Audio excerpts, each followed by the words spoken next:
यार मैंने आपको एंड्रॉयड का जो नया वर्जन आ रहा है एंड्रॉयड 12, अभी फ़िलहाल एंड्रॉयड 11 है लेकिन 12 के ऊपर क्योंकि काम चल रहा है और उसके अंदर काफ़ी सारी ऐसी चीज़ें न्यू आ रही हैं जो कि बहुत अच्छी हैं, उसके बारे में मैं एक कंप्लीट वीडियो बना चुका हूँ। जितने लीक्स हुए थे उसके बारे में वो मैं आपको इस वीडियो में नहीं बताऊंगा, उसके लिए मैं लिंक आपको आई बटन में भी दे दूंगा, आप उस पर जाके देख सकते हैं मेरी पुरानी वीडियो एंड्रॉयड 12 के बारे में। जितने लीक्स आ चुके हैं वो उसके अंदर अवेलेबल हैं। अब उससे आगे हम इस वीडियो में कंटिन्यू करेंगे जिसके अंदर हमें मज़ीद कुछ लीक्स उसके बारे में पता चली हैं जो कि एंड्रॉयड 12 के अंदर नए फीचर्स आ रहे हैं। तो गाइज़, अगर आप लोगों को इस तरह की वीडियोस पसंद आती हैं तो काइंडली मेरा चैनल सब्सक्राइब कर लीजिएगा इसी तरह की मज़ीद अमेजिंग वीडियोस देखने के लिए, और मेरी इस वीडियो को भी लाइक कर दीजिएगा अगर आपको पसंद आए। तो गाइज़ जल्दी से अब वीडियो शुरू करते हैं।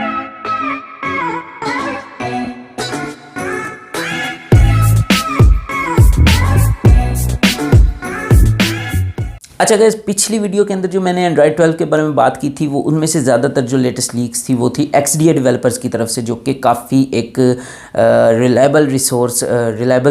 है। हाँ, रिलायबल सोर्स है, और ये जो हैं ये एंड्रॉयड 12 की फाइल्स के अंदर डिग इन करते हैं, उधर से इनको पता चलता है। तो ये तकरीबन ऑफिशियल तो नहीं लेकिन काफ़ी हद तक रिलायबल लीक्स होती हैं। तो आज की जो लीक्स आ रही हैं सारी की सारी वो भी इन्हीं की तरफ से आ रही हैं, XDA डेवलपर्स वालों की तरफ से। तो उनमें से 3 जो है ना वो फीचर्स अभी तक इन्होंने बताए हैं। उनमें से सबसे पहला जो फीचर है वो है स्मार्ट ऑटो रोटेट। अब ऑटो रोटेट का आप लोगों को पता है कि अगर आप उसको ऑन कर दें और मोबाइल को लैंडस्केप मोड में ले जाएं तो वो रोटेट हो जाता है, दोबारा से पोर्ट्रेट में ले आएँ तो फिर वो रोटेट होकर सीधा हो जाता है। लेकिन इसके अंदर जो सबसे बड़ा कंसर्न था, और वो मेरे लिए भी था, वो ये था कि अगर आपका ऑटो रोटेट ऑन है और आप लेटे हुए हैं तो क्योंकि ये एक्सेलरोमीटर और गायरो सेंसर्स मोबाइल के यूज़ करता है, तो लेट के अब वो सेंसर्स उस तरह से काम नहीं करते, तो आप का मोबाइल सीधा होता है वो ऑटो रोटेट की वजह से जो है लैंडस्केप में चला जाता है, आपने पकड़ा सीधा ही होता है। या आपने अगर करवट बदली है तो फिर भी वो इसी तरह से करता है। तो ये जो है ये काफ़ी हद तक हैक्टिक चीज़, आपको अक्सर उसको ऑफ़ करके रखना पड़ता है ऑटो रोटेट को। तो इन लीक्स के मुताबिक अब उन्होंने कहा कि इसके अंदर स्मार्ट ऑटो रोटेट आ रहा है, और स्मार्ट ऑटो रोटेट के अंदर क्या करेंगे ये लोग कि सेल्फ़ी कैमरे का इस्तेमाल करके साथ साथ जो पहले सेंसर्स इस्तेमाल हो रहे थे उनका तो करेंगे, लेकिन साथ में सेल्फ़ी कैमरास इस्तेमाल करेंगे आपकी जो है वो ओरिएंटेशन देखने के लिए, और फिर उस लिहाज से उसको ऑटो रोटेट करेंगे। जब एक दफ़ा जब वो उनको सेंसर्स को इन्फॉर्मेशन जाएगी कि ये ऑटो रोटेट के ऊपर शिफ्ट हो रहा है, तो पहले वो सेल्फ़ी कैमरे से उसको एक दफ़ा कंफर्म करेगा कि वाकई इसकी ओरिएंटेशन वही है जिसमें ये जाना चाह रहा है। उसके बाद ये स्मार्ट काम करेगा, और ये काफ़ी अच्छी न्यूज़ है और इस तरह की चीज़ लाजमी आनी चाहिए। लेकिन इसके बारे में मेरे कुछ बहुत इम्पोर्टेंट जो हैं वो कंसर्न्स हैं। अब उसमें पहली बात जो मेरा कंसर्न है वो तो है कि भाई अगर ये सेल्फ़ी कैमरा यूज़ कर रहा है तो उससे अगर मतलब रोशनी नहीं है, अंधेरा है थोड़ा सा, तो उसके अंदर ये किस तरह से काम करेगा, क्योंकि उसको तो लाइट चाहिए होती है आपका फेस की ओरिएंटेशन डिटेक्ट करने के लिए आपके सेल्फ़ी कैमरे को। तो इसके लिए या तो जिस तरह आईफोन के अंदर 3D टच नहीं फेस आईडी वाला सिस्टम है, या तो उस तरह का कोई सिस्टम इम्प्लीमेंट करें, कोई 3D एक छोटा सा भी एक डॉट प्रोजेक्टर टाइप का स्कैनर लगा दें जिससे आपकी नाइट टाइम में इंफ्रारेड वगैरह का हो जाए डॉट प्रोजेक्टर। मुझे तो नहीं पता ये क्या लगाते हैं या नहीं लगाते, लेकिन इस तरह का अगर ये लगा देंगे तो उससे आपकी जो है वो ओरिएंटेशन अंधेरे कंप्लीट डार्कनेस के अंदर भी वो सही डिटेक्ट हो सकेगी। और दूसरे जो मेरे मेन कंसर्न है वो हैं प्राइवेसी से रिलेटेड। अब पिछली वीडियो अगर आपने नहीं देखी तो उसमें जाकर देखिए, मैंने उसके अंदर बताया है कि iOS 14 से एक फ़ीचर जो है ये लोग कॉपी कर रहे हैं, वो ग्रीन डॉट और ऑरेंज या येलो डॉट वाला। उसके अंदर ये होता है कि अगर आपका फ़ोन आपकी कोई भी ऐप या उसके अंदर वो आपका कैमरा या माइक्रोफोन एक्सेस कर रही है तो ऊपर डॉट आ जाता है जिससे आपको इसका पता लग जाता है। तो अगर आपका मोबाइल आपको ऑटो रोटेट के लिए स्मार्ट ऑटो रोटेट इस तरह सेल्फ़ी कैमरा यूज़ करके कर रहा है तो वो तो हर वक्त उसको एक्सेस कर रहा होगा, तो इससे प्राइवेसी के कंसर्न्स आ सकते हैं। यानी कि अब हर वक्त तो गूगल उसकी ग्रीन लाइट जो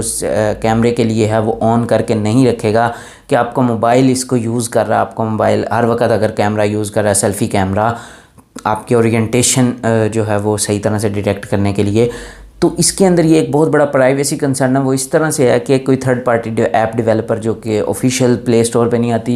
यहाँ आती भी है और या फिर गूगल से आपको APK डाउनलोड करनी पड़ती है, तो वो लोग इस चीज़ को इम्प्लीमेंट कर सकते हैं कि वो आपका सेंसर जो ऑटो रोटेट वाला है उसके कोड को एक्सेस करके आपका कैमरा एक्सेस कर ले, क्योंकि उसके कोड के थ्रू जब कैमरा एक्सेस होगा तो उसके अंदर मोस्ट प्रॉबेबली, क्योंकि 24 घंटे होना है तो वो 24 घंटे तो अब ग्रीन डॉट नहीं रहेगा, तो अगर उसको एक्सेस कर लेगा तो उससे ये होगा कि आपका कैमरा भी एक्सेस हो जाएगा और वो ग्रीन डॉट भी नहीं आएगा कि ये आपका कैमरा यूज़ कर रहा है। तो इसको पता नहीं अब वो किस तरह से टैकल करते हैं, लेकिन ये एक प्राइवेसी कंसर्न था मेरे लिए जो कि मैंने आप लोगों के साथ शेयर कर दिया। लेकिन ओवरऑल मुझे ये ऑटो रोटेट वाला जो स्मार्ट फीचर है, स्मार्ट ऑटो रोटेट वाला, ये बहुत ही अच्छा लगा और ये काफ़ी हद तक ईजी बंदा हो जाएगा कि हर वक्त उसे ऑटो रोटेट ऑफ करने की ज़रूरत नहीं पड़ेगी। अच्छा जी, दूसरा जो फीचर आ रहा है इसके अंदर एंड्रॉयड 12 के अंदर जो नया लीक्स आई हैं उसके मुताबिक वो है गेमिंग मोड का। अब गेमिंग मोड के अंदर क्या होता है कि एक डेडिकेटेड मोड होगा, जैसे ही आप गेम ऑन करेंगे वो मोड ऑन हो जाएगा और उसके अंदर आप लोगों को कंट्रोल दिया जाएगा। आप ब्राइटनेस को उसके ऊपर फिक्स कर सकते हैं, जैसे गेमिंग मोड, यानी कि मिसाल दे रहा हूँ कि जैसे गेमिंग मोड ऑन हो, आपकी ब्राइटनेस जो वो 70-80% हो जाए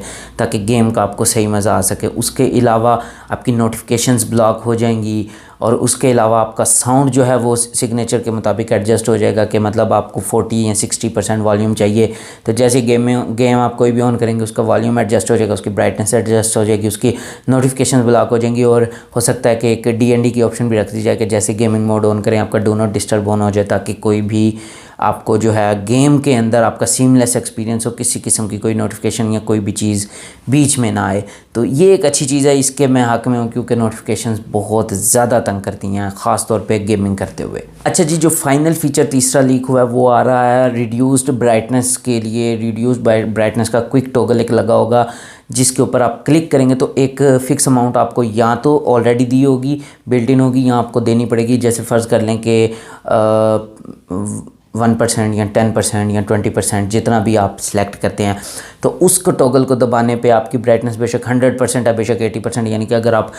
डार्क एनवायरनमेंट में गए, आपकी आंखों को ज़्यादा ब्राइटनेस लग रही है तो उसको आप टॉगल करेंगे तो वो जो फिक्स अमाउंट है उसके ऊपर ब्राइटनेस को फ़ौरन शिफ्ट कर देगा। यानी कि आपको मैनुअली हर दफ़ा ब्राइटनेस को एडजस्ट करने की ज़रूरत नहीं पड़ेगी। जब भी आप डार्क में जाएंगे आप उसको ऑन करेंगे और आपने जो अमाउंट फ़िक्स किया उसके ऊपर वो हो जाएगा, उसी टाइम्स जो है ना वो उसको ब्राइटनेस को उतना कर देगा। तो ये बहुत अच्छा फ़ीचर है। आज के भी फ़ीचर्स मुझे काफ़ी अच्छे लगे हैं, पिछली वीडियो में जो मैंने बताए थे वो भी काफ़ी अच्छे थे। आप लोग उस वीडियो को भी देखिए और ये वीडियो अगर पसंद आई तो इसको भी लाइक कर दीजिए और इसी तरह की मज़ीद अमेजिंग वीडियोज़ देखने के लिए मेरा चैनल भी सब्सक्राइब कर दीजिएगा। ओके गाइस, तो आज के लिए इतना ही, मिलते हैं नेक्स्ट वीडियो में, तब तक के लिए पीस आउट।